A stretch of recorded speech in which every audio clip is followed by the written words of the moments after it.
suffering. My dear. There's not enough scotch in the world for that. Shirley, what are you writing now? A little novella. I'm calling none of your goddamn business. Well, you were invited to stay here for a few days until we can find a place. Shirley has these bouts. She's gone sick in the head. I read your story. What are you doing in here? It made me feel thrillingly horrible. Do you know what it's like to have a secret? What are you up to? That girl, what do you think? Trite and a bit trashy, but give it a go. I like you, Rosie. Can I trust you? I feel like we're in the Scottish play. On the verge of madness. What will happen? See their secret looks. Freud would have had a field day. I'm counting down from 3.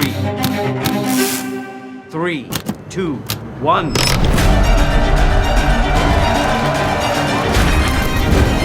Oh, you've done it.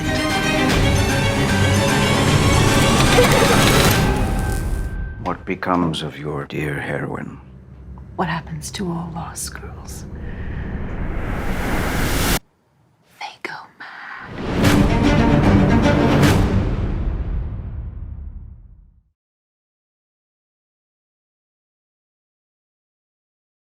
Again, nice to meet you. Nice to meet you. Thank you for joining. I'm sorry, by the way, my name is Ed.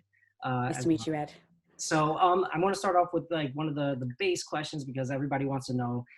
How would you describe Rose? What intrigued you? Were you able to relate to the character? What do you feel about her?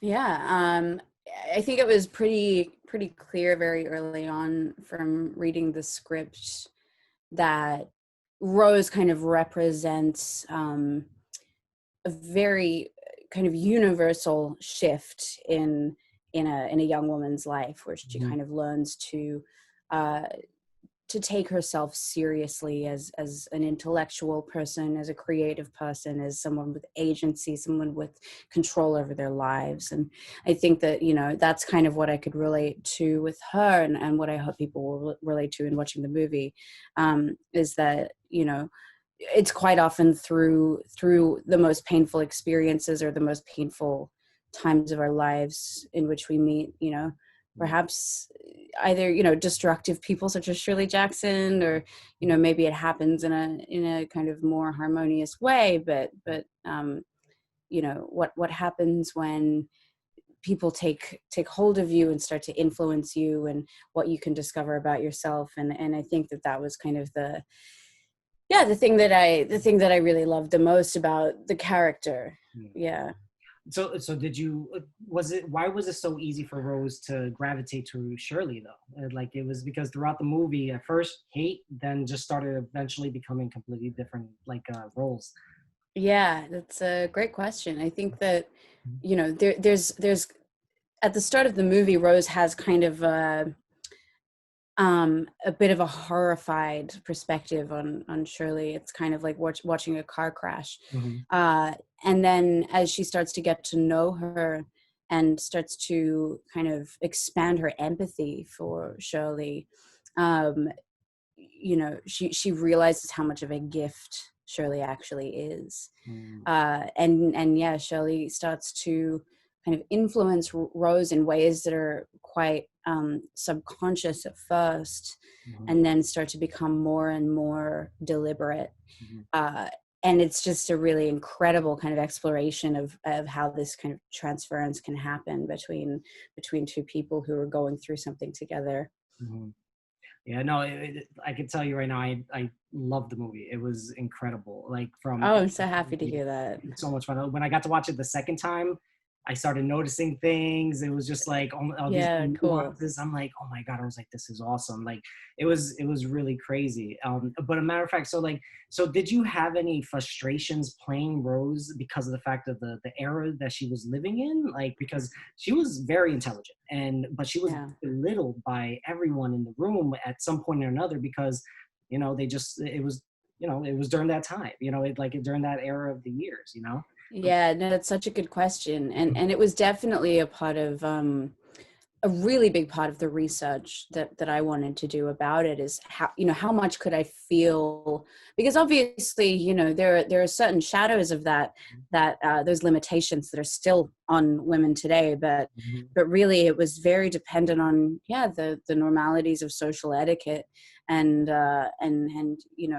you're right, how women were not taken seriously for their creative endeavors and such things. And just reading, I think like one of the kind of most informative pieces of research that I did was reading a social etiquette book written in the 1930s. It was being taught in elocution schools in the 1940s, and just about how women were meant to hold themselves outside of the home and inside of the home, and how dinner was meant to be prepared. And there's this wonderful scene in the movie where Shirley turns to Fred and says, isn't it incredibly rare to have a wife who anticipates your hunger as well as just satisfies it? And she means it as kind of a very cutting, almost undermining of like that masculine imposition on women. And it was exactly like that. Like, a woman was expected to be almost a superhero of the household, when obviously these things are so hard to actually live up to, and really don't service anyone but the men that they're with. And so definitely kind of discovering things about that time period that would have given context to what the women were going through in this film was really important. Yeah, no. So to add on to that, was there a specific scene that resonated with you the most while filming?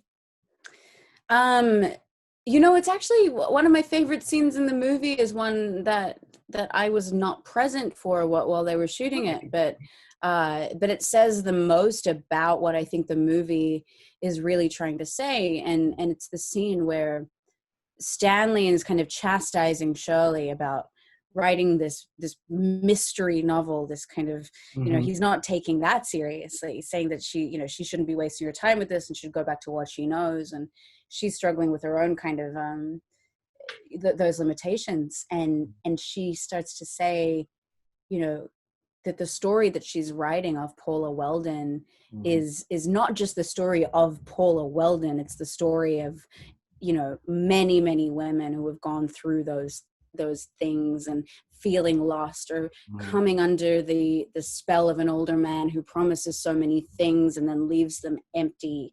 And she says, do not tell me that I don't know that girl, because that's really the heart of the movie, is that the spirit of Paula Weldon and of that, little lost girl is in all of us, and all the women in the movie, and, and women to this day, of trying to find yourself in a world that tells you that you're not worth anything. And that's kind of the scene for me in the movie that is like it hits the hardest, It was totally, it was a great scene. It definitely was. I loved it, like, especially like noticing the scenes between you and Shirley and all that. It's that, you just saw kind of like that little glimmer with Shirley every single time. It was like an epiphany hit, like you were just becoming her muse. The movie, and it was just awesome. Like, because especially those dream sequences. I was just talking to Sarah previously in my last interview with her, and I was like, those visuals and just the writing about them, I'm like, holy shit. I'm like, this is amazing. I was like, how do you think that? Like, it just put yourself in there.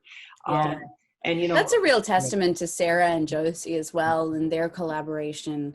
And some of the scenes that made it into the movie were scenes that were written either during shooting or in editing, and kind of compiling moments and scenes, and just kind of, fine-tuning the details of the story to really kind of get those through lines working seamlessly. And I think that, Sarah and Josephine, their imagination when it comes together is wild, and I was so impressed by it. Oh, totally. And without getting too spoilery, hopefully enough people get into the, see the movie before seeing these interviews. But so I have to know, when Rose was standing on that ledge, what was through her head?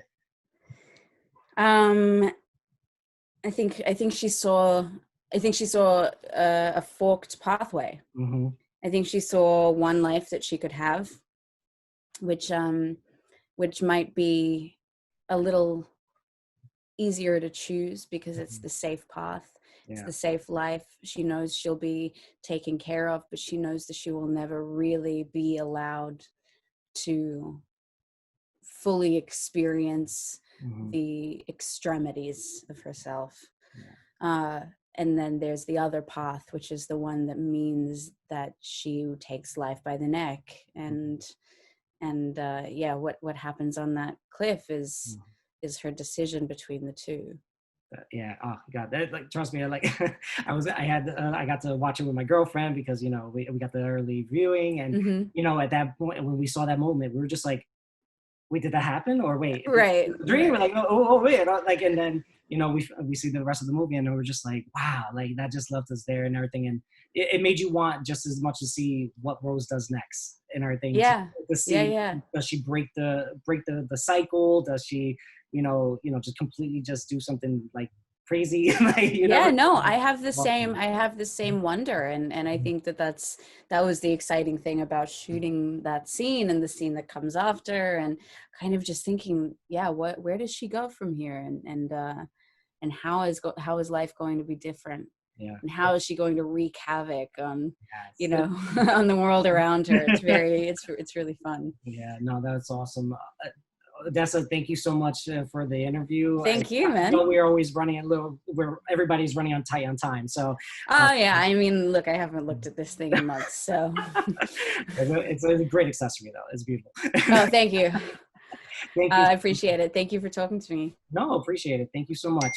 See you later. Take care. Have a good one.